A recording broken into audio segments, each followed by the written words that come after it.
Aleluia. Shalom a todos. Amém. Aleluias.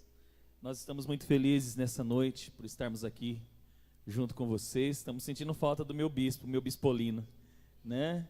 E a minha bispolina. Mas eu sei que eles estão em missão. Eles estão em missão lá em Três Lagoas, né? E ele lançou esse convite para nós estarmos aqui juntos, celebrando. E antes de mais nada, eu quero agradecer a todos os meus filhos que vieram junto comigo, não é? Acho que nós viemos o quê? Cadê o presbítero Elton? Uns 10 carros? Uns 10 carros, né?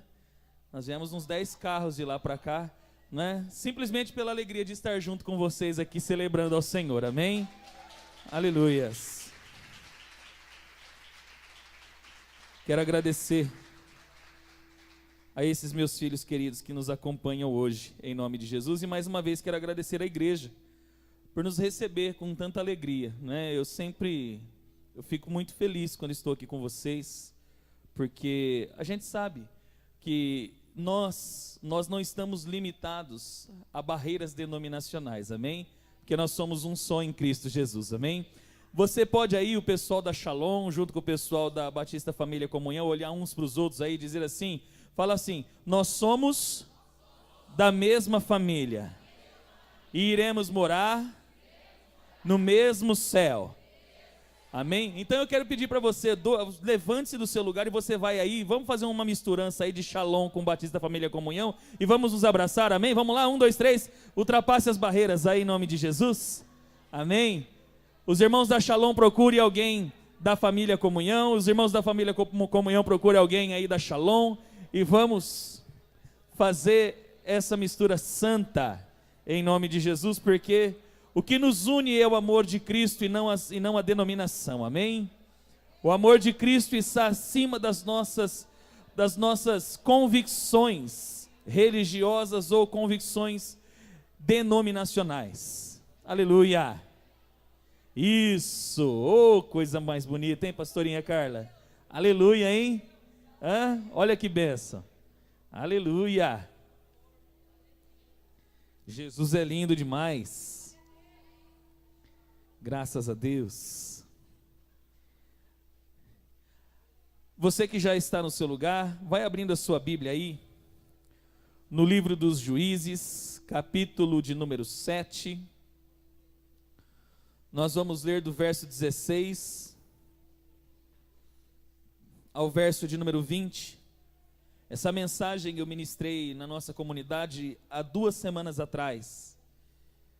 E o bispo, ele viu uma postagem que eu fiz, né, na rede social, e ele pediu para que eu ministrasse essa mensagem sobre a vida da igreja. E eu, em oração, pedi confirmação, falei, Deus, é isso mesmo que queres falar com a igreja? E Deus me autorizou a ministrar essa mensagem novamente, e eu vou ministrar ela mais uma vez sobre a tua vida, amém? Juízes, capítulo de número 7, versículos de número 16 ao versículo de número 20. Quem achou, diga amém. Aleluias. Então, vamos fazer a leitura da palavra do Senhor. Então repartiu os 300 homens em 3 esquadrões e pôs nas mãos de cada um uma buzina e um cântaro vazio com uma tocha acesa nele. Disse-lhes, olhai para mim e fazei-o como eu fizer.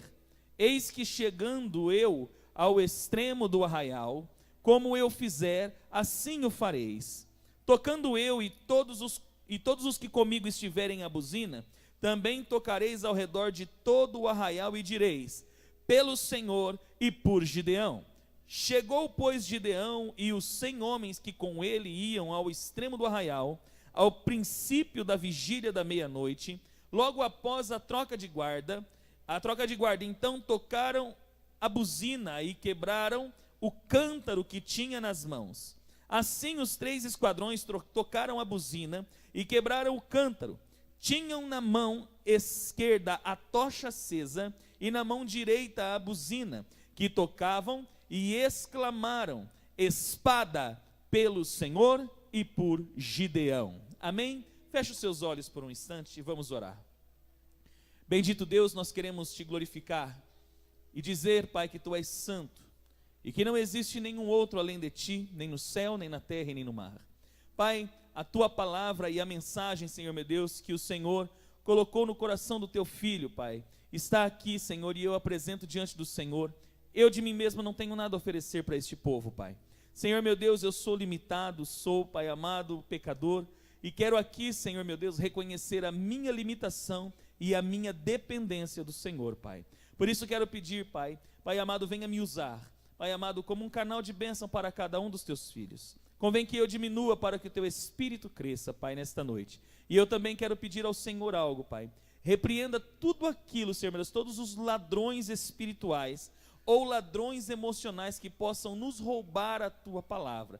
Meu Deus, neutraliza agora a nossa mente. Senhor meu Deus, tire de nós, ó Pai, tudo aquilo que já se passou, Pai amado, porque muitas vezes nós ficamos pensando naquilo que aconteceu ontem, ou do que aconteceu durante o dia. Eu quero pedir ao Senhor, Pai amado, que agora nossa mente, Senhor meu Deus, ela seja agora cativa à obediência de Cristo, que a nossa mente seja agora levada cativa à obediência de Cristo, Pai. Pai amado, agora também neutraliza, Senhor meu, todas as nossas preocupações de amanhã. Pai amado, e que nada, Senhor, nada venha roubar, Senhor meu Deus, a tua palavra. Eu repreendo também toda distração, toda preguiça, toda sonolência e todos os dardos inflamados do inferno, em nome de Jesus Cristo, Pai. Pai amado, e que todos nós aqui nesta noite estejamos, ó Pai, com os nossos corações abertos, Senhor, e prontos para receber a tua palavra, em nome de Jesus Cristo. Amém e graças a Deus. Amém? Você pode levantar as suas mãos e dizer graças a Deus? Vamos lá, querido. O tema da nossa mensagem é 3 armas sobrenaturais para uma vida vitoriosa. 3 armas. Olha para a pessoa que está do seu lado e diga para ela assim: são 3 armas apenas que vão trazer para você vida vitoriosa. Agora, o que é vida vitoriosa, irmãos? Amada igreja, o que é vida vitoriosa? Nós vivemos numa era em que tem se trocado momentos de bênçãos ou momentos de vitória por uma vida vitoriosa. Em João 10:10, na parte B do versículo, o Senhor Jesus, ele diz algo sobre ele diz assim: eu vim para que tenhais vida e a tenhais em abundância. Amém?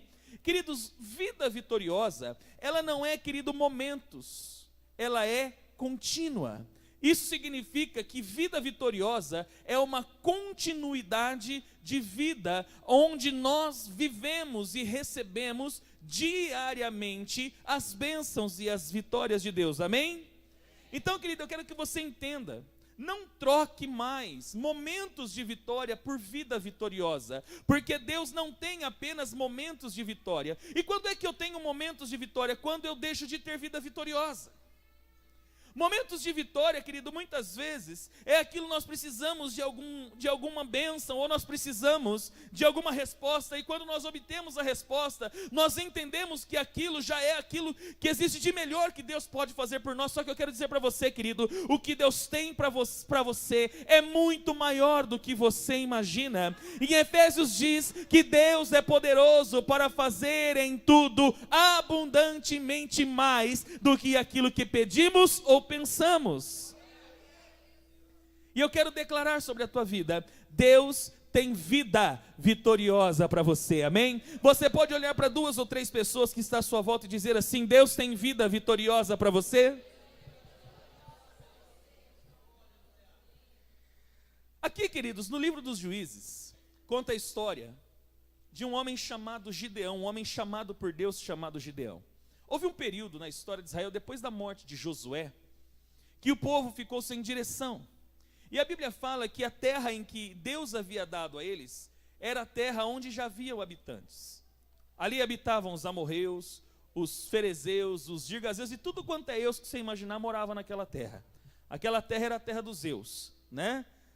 E Deus, ele sempre alertou o povo para não se apegar aos costumes ou até mesmo ao tipo de adoração que aqueles povos faziam e exerciam. Porém, querido, o povo de Israel sem direção, lá no comecinho dos Juízes, nós vamos ver que a Bíblia fala que os filhos de Israel, eles se esqueceram das ordens de Deus. E por determinados momentos, por determinados pontos da história de Israel, nós vamos ver que o povo se desviou da vontade de Deus. Eu ministrava quinta-feira na igreja e eu estava falando sobre incredulidade. Muitas vezes nós pensamos que incredulidade é não acreditar em Deus. E incredulidade, querido, não é apenas você deixar de acreditar em Deus. Incredulidade é quando você deixa de seguir as ordens de Deus. Incredulidade é quando você deixa de viver debaixo da guarda do Pai.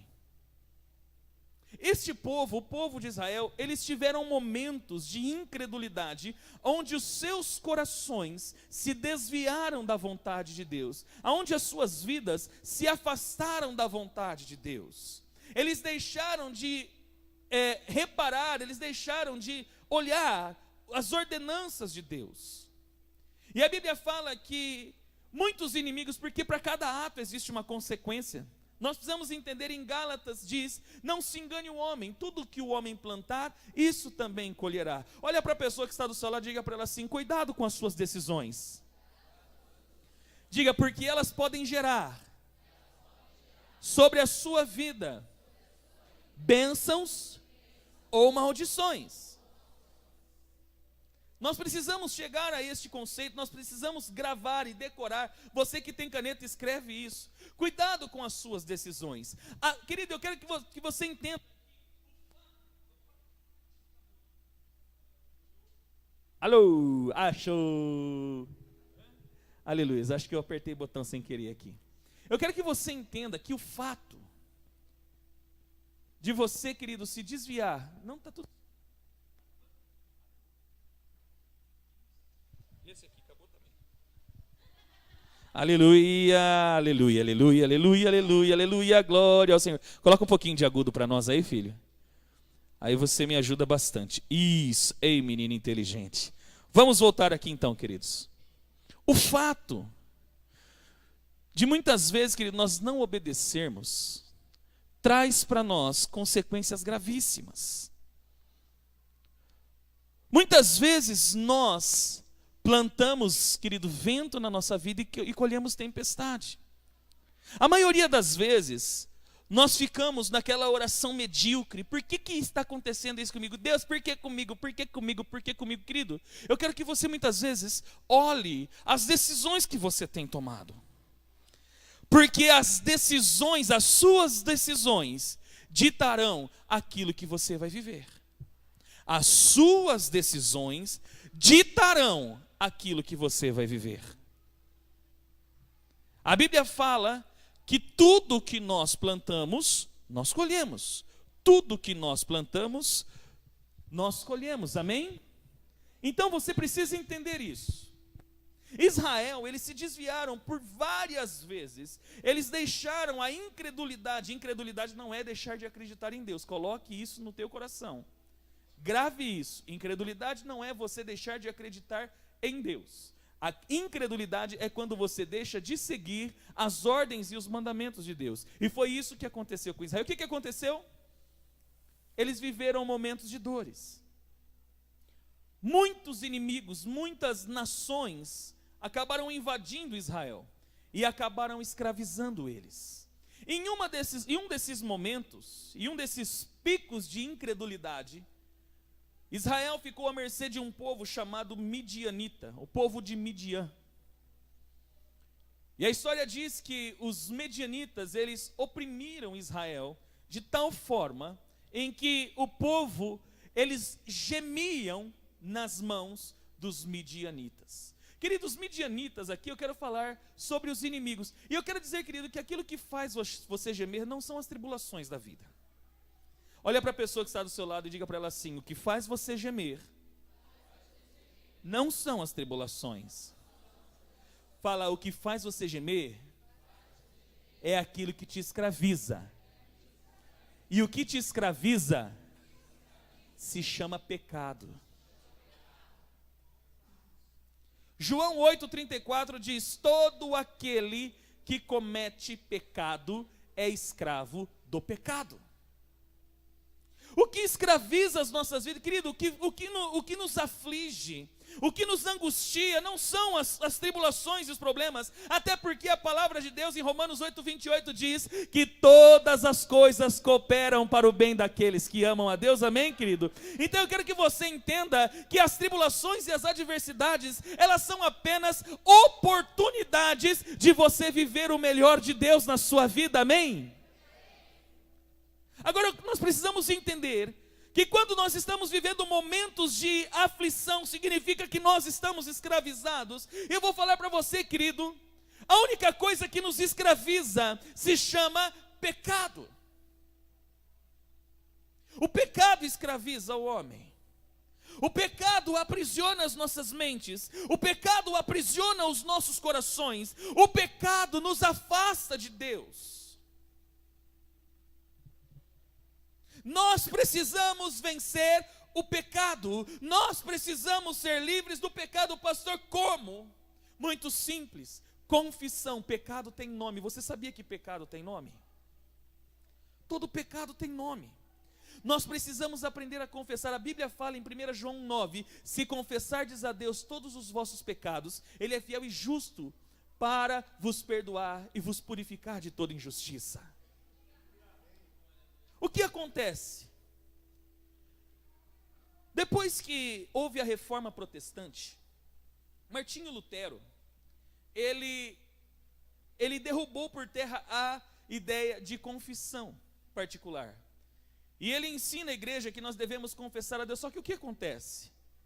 Diante de Deus, muitas vezes a gente só fala assim: Senhor, perdoa meus pecados, e está tudo certo. O Senhor já sabe meus pecados. Querido, eu quero dizer para você, nós precisamos aprender a confessar. Nós precisamos aprender a confessar, porque o perdão só pode vir através de confissão. Repita comigo: o perdão só virá através da confissão. Pecado tem nome, chama ele, querido.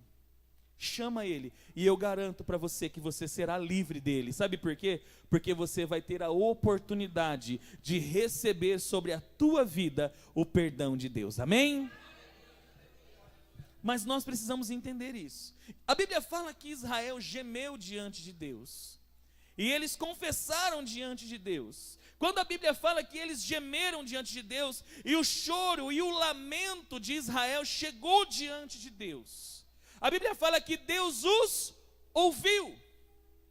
Então Deus levanta um homem chamado Gideão. E aonde estava Gideão?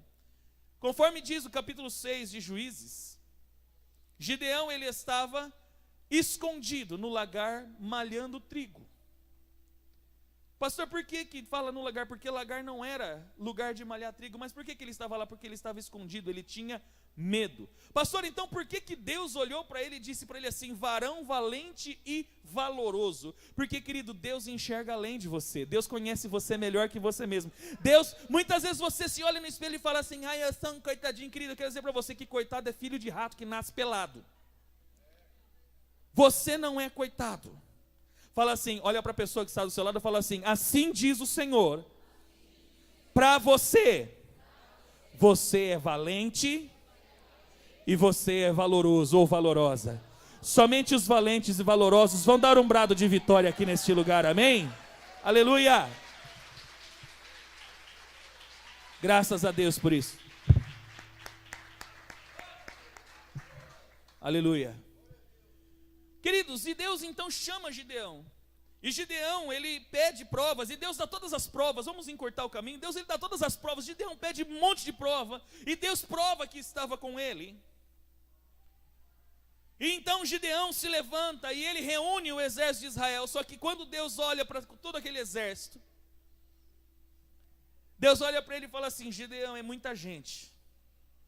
É muita gente esse negócio. Fala para aqueles que estão medos, os medrosos e os tímidos, falam para eles irem embora. A Bíblia fala que mais da metade foi embora. Depois Deus faz mais uma seleção. Quantos homens sobraram? 300. Querido, eu quero dizer para você, não tema a quantidade. Muito mais é os que estão conosco do que aqueles que estão com os nossos inimigos. No livro de 2 Reis conta a história de Eliseu. Certa feita Eliseu, ele estava lá na sua casinha, e Geazi, ele saiu na janela, e a Bíblia fala que um exército se colocou diante da casa de Eliseu. E Geazi fica nervoso, ele fala: olha, nossa, o exército é poderoso. E Eliseu fala para Geazi: Geazi, olha direito, e você vai ver que muito mais são os que estão conosco do que os que estão com eles. Geazi olha e só olha o exército do povo que estava contra. Mas aí Eliseu ora e fala assim: Senhor, abre os olhos dele. A Bíblia fala que quando ele vai, ele vê uma miríade de anjos lutando por eles. Eu quero dizer para você, querido, nós precisamos aprender a viver por aquilo que confiamos e não por aquilo que vemos. Amém, queridos? Eram 300 homens, voltando para Gideão, eram 300 homens. Como vencer um exército poderoso chamado midianita? Que jeito? Maior é o que está conosco do que o que está no mundo. Maior é o, querido, eu quero dizer para você, maior é o que está com você. Olha para 2 ou 3 pessoas que estão do seu lado, diga para elas assim: maior é o que está com você do que o que está no mundo. Diga: é mais poderoso quem está com você do que está contra você. Quantos confiam nisso e pode dar um brado de vitória? Aleluia.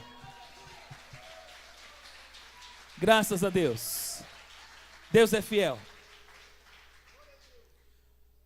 Então Gideão ele parte para a guerra contra os midianitas com 300 homens. E Deus fala para Gideão as armas que ele iria levar para essa guerra. Se nós olhássemos pela nossa condição humana ou pela nossa visão terrena, nós imaginaríamos que Deus ia dar para eles espadas, lanças, mas não. Deus ele dá 3 armas para que eles pudessem viver essa vitória, para que eles pudessem viver a continuidade dessa vitória. E as armas, querido, que Deus nos dá, não são as mesmas que nós queremos usar. 2 Coríntios capítulo 10, versículo 4 diz assim: porque as armas da nossa milícia não são carnais, mas sim poderosas em Deus para a destruição das fortalezas. Querido, fortaleza é tudo aquilo que se levanta contra a tua vida ou diante da tua vida para impedir você de viver vida vitoriosa. Só que as armas que você vai usar contra esta guerra não são armas carnais, não são armas terrenas, não são armas, querido, pessoais. São as armas que vêm de Deus. E Deus então olha para Gideão e Deus dá 3 armas para Gideão. Deus mostra para Gideão 3 armas importantes, sobrenaturais. Por que sobrenatural? Porque a vida vitoriosa que nós vivemos, ela não é uma vida natural, ela é uma vida sobrenatural. Amém, queridos? Nós precisamos, como filhos de Deus, sair, querido, de uma esfera natural e precisamos passar a viver no sobrenatural de Deus. Às vezes, querido, nós nos frustramos quando olhamos para o natural. Nós vivemos frustrações na nossa vida quando nós passamos a viver das coisas naturais. E Deus não nos chamou para viver as coisas naturais, Ele nos chamou para viver as coisas sobrenaturais. A maior prova disso está em 1 Coríntios 2,9, onde ele diz: aquilo que o olho não viu, aquilo que o ouvido não ouviu, e nem penetrou no coração de homem algum, são aquelas que Deus tem preparado para aqueles que o amam. Então significa, querido, que aquilo que Deus tem para você não está na esfera natural, está na esfera sobrenatural. Amém, queridos? Só que para viver essa sobrenaturalidade, eu preciso entender as armas de Deus. Diga assim: eu preciso compreender as armas de Deus. E quais eram as armas que Deus havia dado para Gideão? A Bíblia fala que Deus deu 3 armas para Gideão, 3 armas importantes: cântaro vazio, e dentro do cântaro tinha que ter uma tocha acesa, e buzina. Então repita comigo assim: cântaro vazio, tocha acesa e trombeta, ou buzina, ou chofar. Amém, queridos? Só para você entender. Pastor, o que significa essas armas? Significa que Gideão ele ia vencer a guerra, ele ia vencer um exército poderoso com cântaro vazio, com tocha acesa e com buzina na mão. Sim. Sabe por quê, queridos? Porque as armas de Deus, elas não são armas naturais. as armas de Deus para que nós venhamos viver vida vitoriosa, elas não são naturais, elas são sobrenaturais e poderosas para destruir todas as fortalezas. Então vamos entender essas 3 armas, bem rapidamente, para você entender. Primeiro, cântaro vazio. Olha para 2 ou 3 pessoas e diga: cântaro vazio. Fala para ele: aperta o cinto, porque papai vai dar sentadinha no lombo agora.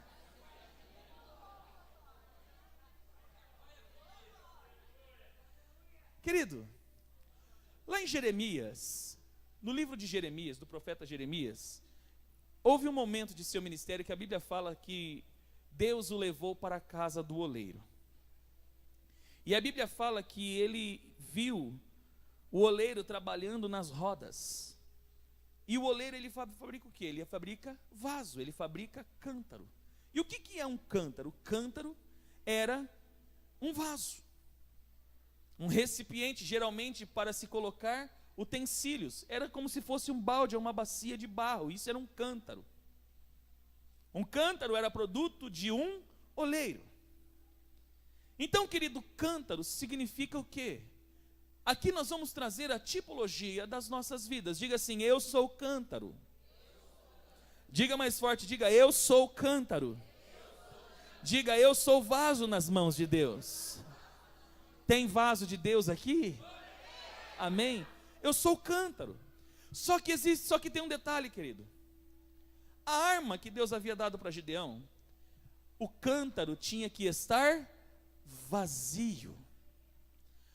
Em outro sentido, ou na sua literalidade textual, cântaro vazio significa cântaro limpo. Amém? Cântaro limpo. Isso representa o que, pastor? Santificação. Queridos, nós só podemos viver vida vitoriosa, a vida abundante que Jesus prometeu em João 10:10. Nós só vamos viver ela se houver em nós o quê? Santidade. E o que significa ser santo? Separado? Querido, se nós pegarmos do original, do hebraico, a palavra santo significa ser alguém incomum. Diga para a pessoa que está do seu lado: irmão, você precisa ser incomum. Ser separado, querido, é muito simples. Eu pego e coloco no outro lugar e eu separo. Agora, ser incomum, sabe o que é ser incomum? É ser diferente de tudo. Ser incomum é ser... Pastor, então significa que eu tenho que ser um ET? Não, querido, você não é ET, você é a imagem e semelhança de Deus, amém? Mas Deus, Ele nos chama para que nós possamos ser pessoas incomuns. Sabe por quê, querido? Deus, Ele só pode trabalhar em pessoas incomuns, pastora Carla. Perceba, querido, que na Bíblia Deus, Ele só usou pessoas incomuns, sim ou não? Davi era uma pessoa comum? Não. Davi não era guerreiro, Davi era pastor de ovelhas. Davi não tinha nenhuma habilidade com armas. Mas o que Davi tinha? É muito simples o que Davi tinha. Sabe o que Davi tinha? Corpo no pasto e coração no trono. Essa é a grande diferença. Sabe por que Davi foi um homem comum? Porque ele tinha, o seu corpo estava no pasto, enquanto ele apacentava as ovelhas, mas o seu coração estava diante de Deus. Por isso que Davi foi um homem que viveu, ele não viveu momentos de vitória, ele viveu uma vida vitoriosa. Você pode olhar a história de Davi, Davi não conheceu derrota. Davi, em nenhum tempo, em nenhum momento de sua história, nós vamos ver que Davi, ele sofreu derrota. Por que ele não sofreu derrota? Muito simples. Porque na sua vida havia algo incomum. Ele sabia tocar o coração de Deus. E eu quero dizer para você, querido, não existe nada mais que toca o coração de Deus do que a santidade. Quando nós nos tornamos pessoas incomuns, quando nós dizemos: Senhor, eu não quero ser igual ao mundo, Eu não sou todo mundo. Eu quero que o Senhor me use. Eu quero ser um cântaro vazio. Mas eu quero dizer para você, querido, nós vivemos uma era de cristãos que tem muita sujeira dentro do cântaro. E eu quero dizer para você, querido, que esta sujeira, sabe, eu quero que você entenda a arma que Deus deu para Gideão. Quando Deus disse para ele que ele tinha que separar cântaro vazio, o que tinha que ter dentro do cântaro? Uma tocha acesa. Repita comigo, tocha acesa. E o que significa tocha acesa, querido? Tocha acesa significa a palavra de Deus. O Salmo 119, 115 diz: lâmpada para os meus pés é a tua palavra, e luz para os meus caminhos. Tocha acesa, querido, só para você entender, o cântaro serviria para ele quebrar, porque quando ele quebraria o cântaro, os seus inimigos se assustariam e fugiriam. A tocha, quando eles tomassem a tocha na mão, significa que a tocha iria guiá-los para o caminho, para perseguir os seus inimigos e para eles terem os seus caminhos iluminados, para que eles pudessem prosseguir pelo caminho da vitória. Agora, querido, cântaro vazio, eu quero que você entenda, cântaro vazio é um cântaro sem sujeira. Cântaro vazio é um cântaro sem mácula. Como eu disse, nós vivemos uma era, nós vivemos um tempo em que os cristãos, os cântaros estão sujos, os cântaros estão cheios de mundo, cheio de pecado, cheio de tudo aquilo que não pode fazer brilhar a tocha. Sabe por quê? A Bíblia fala aqui que a tocha ela tinha que estar acesa. A tocha não podia se apagar. Amém? Olha para a pessoa que está do seu lado e diga para ela assim: irmão, a tocha não pode se apagar. Em 1 Samuel capítulo 3, quando Deus chama Samuel, Deus ele fala algo através de Eli para Samuel. Samuel diz assim: eis-me aqui, fala que o teu servo ouve. E sabe quando que tinha que ser isso? Antes que a lâmpada de Deus se apagasse. Fala para a pessoa que está do seu lado assim: antes que a lâmpada de Deus se apague, purifique o teu cântaro. Pastor, e como que eu vou fazer para purificar o cântaro? É simples. A palavra de Deus diz: sara-me, Senhor, e serei curado. Limpa-me e serei limpo. Só que para Deus te limpar, querido, você precisa se colocar na condição que Deus pode te limpar. E qual é a condição? A condição de cântaro. Eu quero que você entenda, você não é Deus, você é cântaro. Você é cântaro, amém, queridos? Então se coloca na condição de cântaro. Por que o pastor está falando isso? Porque nós vivemos uma era onde nós não temos cristãos cântaros, nós temos cristãos deuses, que quer dar ordem para Deus, que quer falar do jeito que Deus tem que trabalhar. Vai orar e fala: Senhor, o Senhor tem que fazer assim, assim, assim, assim, assim, porque se o Senhor não fizer assim, assim, assim, assim, eu vou sair da igreja. Se o Senhor não fizer assim, assim, assim, assim, eu vou abandonar tudo, eu vou chutar para da barraca.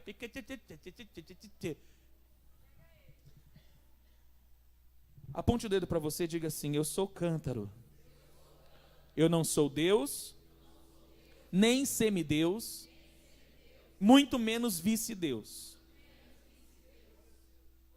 Você é cântaro. E como cântaro você precisa estar vazio. Por que eu preciso estar vazio? Porque a tocha, para manter acesa, o cântaro tinha que estar vazio. Porque se o cântaro estivesse sujo, o que iria acontecer? A lâmpada iria, a tocha iria se apagar. Aí nós encontramos cristãos que falam assim: nossa, pastor, eu estou meio crente bully, de pouca fé. Ai, a minha fé está meio abalada, a minha fé. Eu quero dizer para você que a tua fé não está abalada. Eu quero dizer para você que o teu cântaro está sujo. E o que está acontecendo? Cântaro sujo, tocha apagada, meu irmão e minha irmã. É tempo da igreja acordar. Como você quer, querido, que a palavra te guie? Como que você quer manter a sua tocha acesa, se o teu cântaro está sujo? E quanto mais, querido, ele está sujo, mais você suja, mais você coloca ressentimento, mágoa, rancor, angústia, você coloca raiva, você coloca, querido, palavras de maldição, você, querido, atrai para a sua vida tudo que é de pior, imundo, imundo, imundo, imundo, imundo. Eu quero dizer para você, querido, a Bíblia fala em Tiago, todo aquele que constitui-se amigo do mundo, constitui-se inimigo de Deus. Aí você quer ter fé, aí você quer que a tua fé seja inabalável. Como, querido, se o cântaro sempre está sujo? É tempo, igreja, é tempo de arrependimento, igreja. Nós estamos vivendo momentos, querido, nós estamos vivendo um tempo que o coração do Pai clama por arrependimento. Se o meu povo, que se chama pelo meu nome, se humilhar e orar e buscar a minha face e se converter dos seus maus caminhos, eu ouvirei dos céus, perdoarei os seus pecados e sararei a sua terra. Igreja, é tempo de arrependimento, igreja, é tempo de esvaziar o cântaro, para que a tocha que existe em nós, querido, chamada fé, vinda pela palavra, ilumine o nosso caminho e mostre quem nós somos verdadeiramente. Aleluia!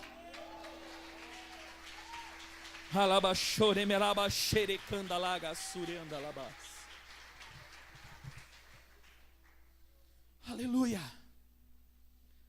É tempo de esvaziar o cântaro. E, querido, a tocha é interessante. A tocha, a Bíblia fala que eles pegavam a tocha e eles levantavam a tocha na mão esquerda, e na mão direita eles tinham o quê? A trombeta, ou o chofar. Acho que os irmãos conhecem o chofar. Aquela é a trombeta ou a buzina. Quando nós vemos buzina, em algumas versões estão trombeta, outras versões estão, eu não sei, existe uma outra palavra também, corneta. Mas fato é, querido, que aqui é uma arma. E por que eles iriam usar a trombeta? Querido, quando se tocava o chofar, ou quando se tocava a trombeta, ela tinha dois significados, três. Primeiro, ele anunciava a guerra. Segundo, ele anunciava tempo de arrependimento. E terceiro, ele anunciava que o rei estava chegando. O que isso significa? O que é a trombeta então, pastor? A trombeta representa a minha oração diante de Deus, porque a trombeta, ele é tocado assim, ó, para cima. Então o som, ele sai para cima. Isso significa o quê? É a minha vida, a minha oração diante de Deus. Quantos comigo? A minha oração, ela precisa chegar diante de Deus. Levante sua mão e diga assim: a minha oração precisa chegar diante de Deus. Quando que a minha oração não chega diante de Deus? Quando o cântaro está sujo. Isaías 59:2: mas os vossos pecados fazem separação entre vós e o vosso Deus, a fim de que ele não vos ouça.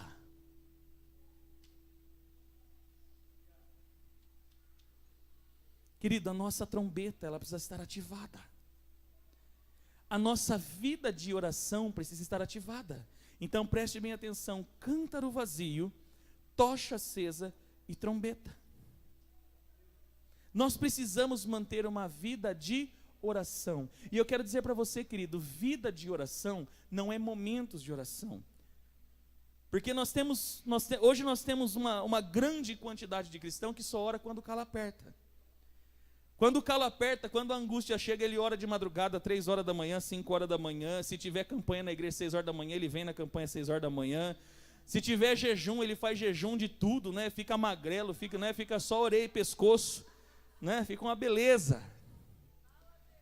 Mas depois ele se esquece da oração, e eu quero dizer para você, querido, oração não é momento, oração é relacionamento.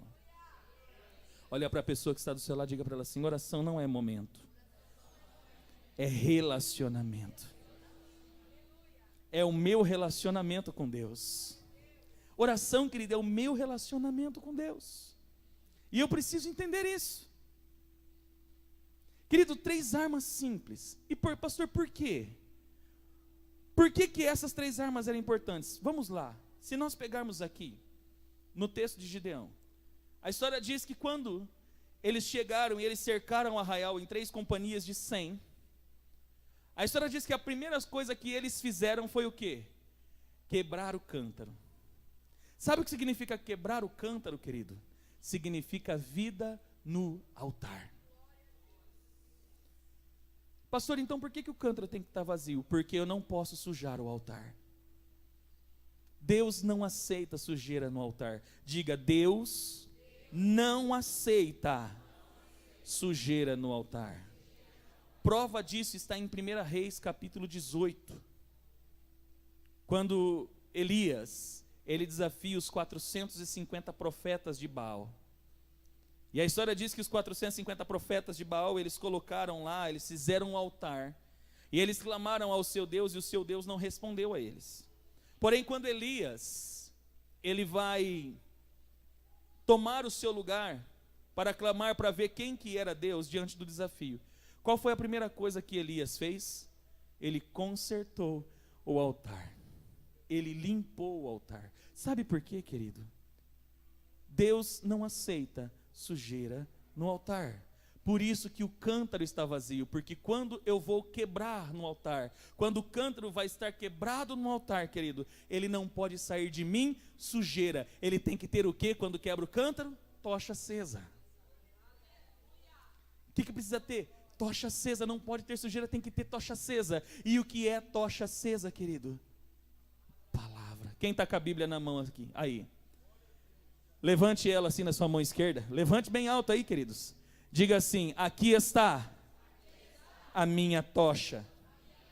Só que olha para ela agora. Diga assim: você não pode estar apenas na minha mão. Você precisa estar no meu coração. Salmo 119:15 diz: escondi a tua palavra no meu coração, para não pecar contra ti. Amém, queridos? Então, querido, por que o cântaro tem que estar vazio? Porque o cântaro ele ia ter que ser quebrado. E quando se quebra, querido, o cântaro, olha que coisa interessante. A história diz que quando Gideão e as 3 companhias quebraram o cântaro, a Bíblia fala que os seus inimigos se assustaram. Querido, você quer assustar o diabo? Não adianta vir com aqueles chavão. Você quer assustar os seus inimigos? Não adianta vir com aqueles chavão. Está amarrado. Está amarrado. Não adianta você ter tudo posto naquele que me fortalece. Querido, eu vou falar para você, isso daí o diabo dá risada da gente. Lá em Atos conta a história de alguns discípulos que foram expulsar um demônio.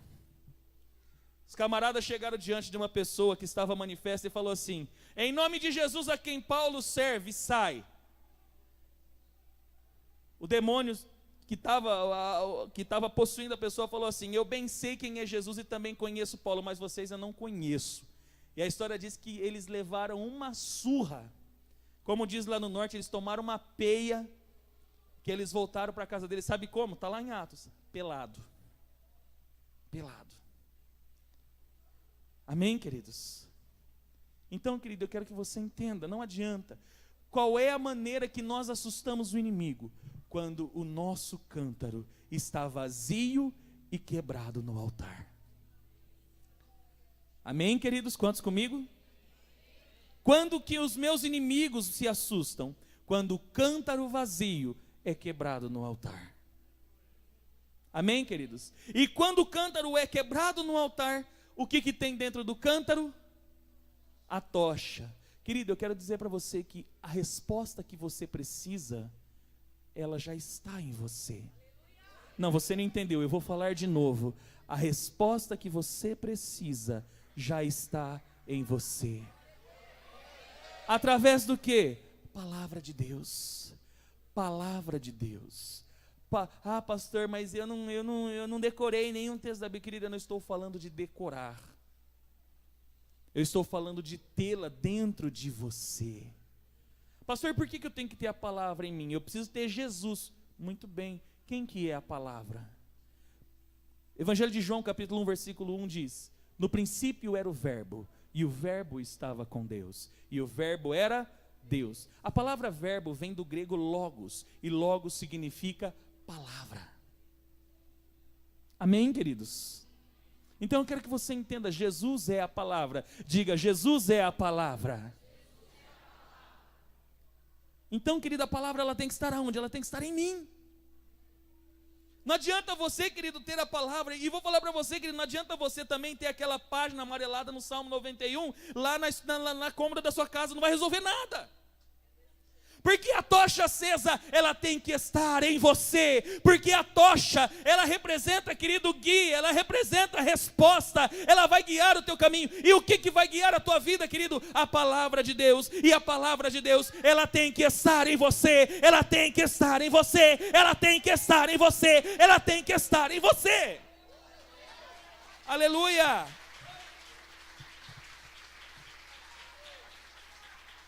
E por último, vida de oração, trombeta. Sabe por quê, querido? Porque quando você está orando, você está dizendo assim para os seus inimigos: eu estou em guerra.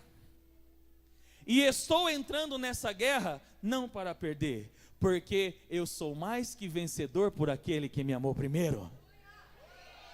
E eu estou entrando vitorioso e para vencer. Sai da frente. Mas, querido, só pode falar isso quem tem relacionamento. Sabe por quê? Porque oração é relacionamento. Então eu quero dizer para você, 3 armas que a igreja precisa ter para viver vida vitoriosa e não para ter momentos de vitória. Deus não tem momentos de vitória para você, querido, porque aquilo que Deus dá não é momentâneo, é abundante. Jesus, ele não veio para dar vida momentânea, ele veio para trazer vida abundante. Amém? Então, querido, você precisa ter o quê? Cântaro vazio, tocha acesa e trombeta. Vamos entender. Vida limpa, santidade, palavra de Deus dentro de nós e relacionamento com Deus. Entendeu, querido? 3 armas simples. Sabe por que simples? Porque Deus é simples. Deus é simples. E a vontade de Deus é que você viva uma vida vitoriosa que Ele já preparou para você. Quantos querem isso? Diga amém. Quantos desejam viver vida vitoriosa? Diga amém. Então se coloque em pé. Aleluia. Aleluia.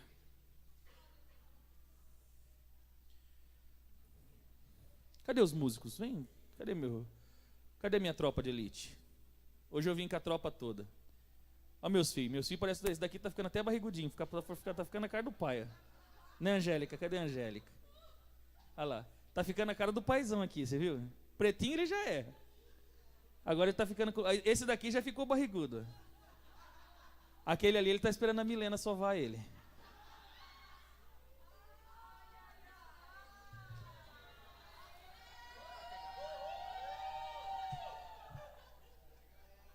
Mas cadê o Rafa? O Rafa não veio? Cadê o Rafa? O Rafa sumiu.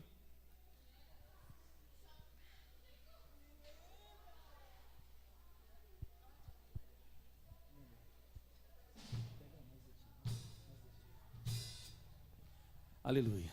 Feche os seus olhos aí, queridos. Brincadeiras à parte, amém? Eu gosto de pegar no pé dessa meninada, porque eles são meus filhos. Eu amo eles. Mas é tempo de esvaziar o cântaro. Feche os olhos, igreja, feche os olhos. Feche os olhos. O Senhor nos chama, querido, hoje. Não adianta, querido, eu fazer nada aqui, se em primeiro lugar você não esvaziar o cântaro. E eu quero dizer, querido, que esvaziar o cântaro não é Deus que vai fazer. é você que precisa fazer. Porque a palavra, que é a tocha, ela só vai iluminar dentro de você se o cântaro estiver vazio. Então eu quero convidar você, querido, a esvaziar o cântaro hoje. Feche os seus olhos, não se preocupe nem com o que está na tua direita, nem com o que está à tua esquerda. Eu quero apenas que você agora, querido, diante de Deus, seja verdadeiro. Confesse os teus pecados, confesse a tua vida. Abra o seu coração para Deus agora, para que Ele faça aquilo que Ele quer fazer na sua vida. Porque a vontade de Deus é dar para você, querido, vida vitoriosa. A vontade de Deus é que você tenha sobre você vida vitoriosa.